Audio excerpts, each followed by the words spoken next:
in your third. This is your third year. This is my third year as head coach, fourth year overall.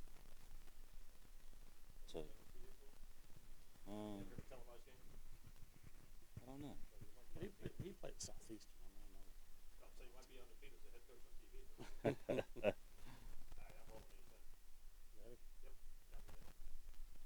Three.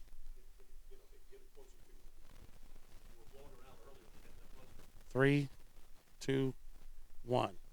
I'm here with head baseball coach at Hammond High School, Coach Michael Rutland.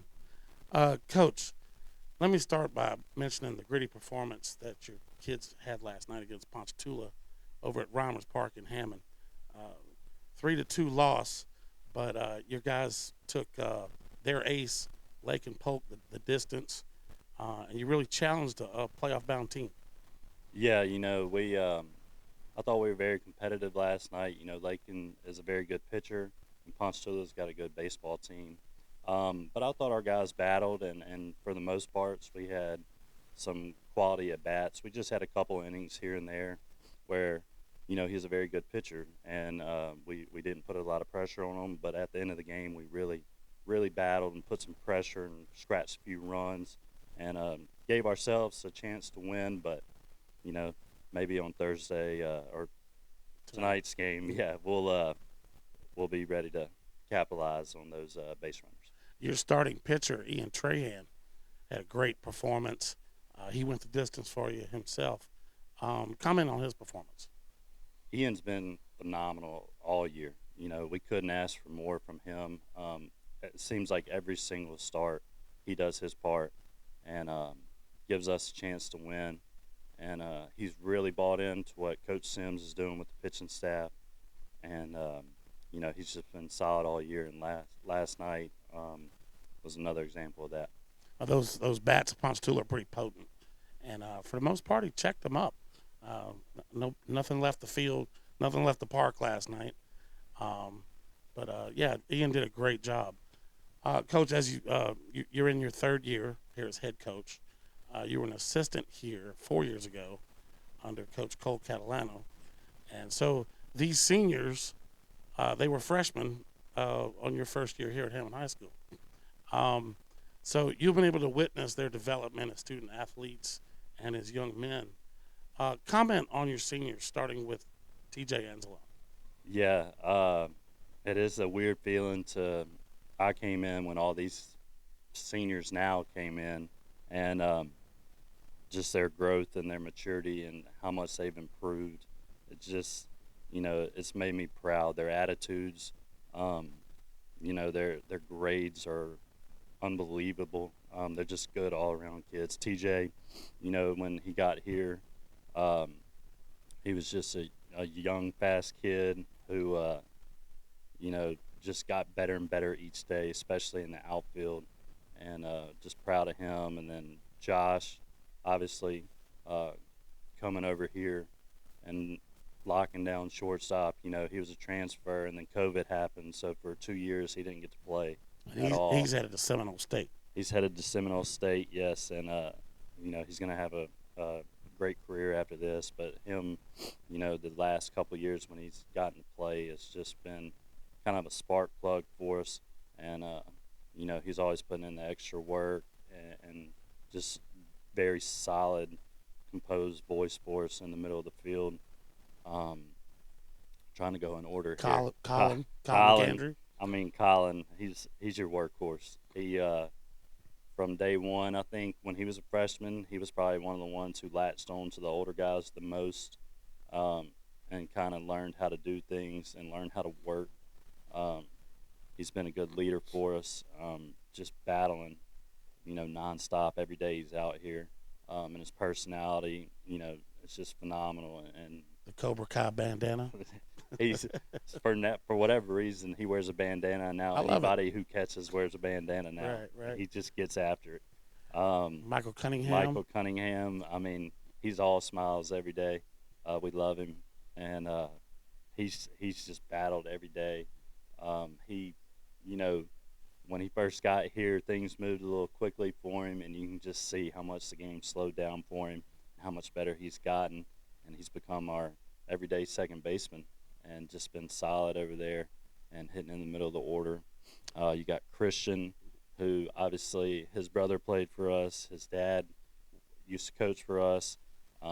He's in a baseball family, and he's had one of the best attitudes of anybody I've coached. You know, we sat him out actually a little bit this year, and his attitude was so good for his teammates. When he got back in the game, he produced, and he's just been phenomenal all year and all the years he's been here with us. It's so Uh, important. it's very important. I love his attitude. Carson, he's a very athletic kid. It's Buckles, Carson Yeah, Buckles, his uncle. nephew of the football coach. Yes, his uncle's the head football coach. Carson Buckles. He's played right field for us. Um, he came in a little shy, and I think most kids when they're young are, and just to see his confidence build up has been awesome, and he's been hitting the ball well for us, especially here late in the season. And he's been a big part of our program. And who am I Bo, missing off? Bo Sorry, Bo Domain. Domain. He's a pole vaulting star. He came here as a freshman, and we loved him. And then he wanted to focus on track, and he did. And he went out there and earned a scholarship to LSU, and we were super proud of him. And then he came to us his senior year and asked if he could come back on the baseball team. And he's just been, awesome with all the guys. I mean, he's got one of the bigger personalities, and he's always moving. He's always talking. He's always, getting people excited um, to play baseball and to be a part of something. I believe that's all your seniors, seven Yeah, of there's them. 7 of them. If I missed anybody, I apologize. We'll get to you in a I second. think we got them all. Coach, pretty much every team in the area has had to deal with post Hurricane Ida challenges. You with your outfield fence here going down for the second time since 2016 and the floods then. Ponchatoula, with the damaged athletic park, has had to play their games at Reimers and Hammond. So everyone's had those challenges. What is it that's been instrumental here at Hammond High School to get your field back in playing shape and get your program back to some sense of normalcy for your players? Yeah, I mean it's been a challenge, but it's been a complete team effort. Starting with I think our parents, um, just done so much as far as helping get the fence and the windscreen up and all the signs, and they have parent work days. They'll come out here and work on stuff, without anybody asking, without you know anybody telling them or asking them to do anything, and they've just been you know phenomenal for the program. And I think that speaks volumes when parents and community um, want the program to you know look nice and to have the best of the best, and and it flows down to their kids who play for us. They get out here, they take care of their jobs on the infield. They clean dugouts, they clean locker rooms, they clean bathrooms. They get parents and their kids, the players, do all the stuff that nobody probably notices. Taking care of their own Taking house. care of their own house, and them treating this field and this complex as their house. You got to take pride in it. Yeah, it just, as coaches, I know our coach staff, we don't get to tell them enough, but how much we appreciate it. And we do. And the field looks great, and the landscaping. And a testament to that is every home game we come out here, you pretty much got packed stands. Yeah, A lot of teams travel well in this district, but our home field advantage is pretty good. Coach, tonight you're taking on playoff bound Ponchatoula Green Wave coming in at 20-9, I believe. Y'all had a great battle the other night. What's your opinion of this Green Wave team? they are. They're a solid baseball team. I mean, they got some arms, obviously, in Polk. They got some hitters, and they're not even 100% in full strength. I know their shortstop, Tribble, had an injury, and he's a really good player. They just have some good players who you know they get after it. They play with energy. Um, everybody makes mistakes, but I believe it seems like they can limit those, and then they capitalize on other people's mistakes. Every time we made a mistake the other night, it seemed to hurt us. Um, but they're gritty and they play with a lot of energy. Speaking of Tribble's injury, I believe that injury was to his hand. We had Hammond had an injury of their own last night with Connor Graham, your junior first baseman. Took a cleat to the hand last night. How's his status? Um, I know he went to the hospital last night, um, and he had to get stitches on his hand. So it's. I mean, I'm not a doctor or anything, and uh, Do you I'll, expect him to play tonight? um, it's doubtful.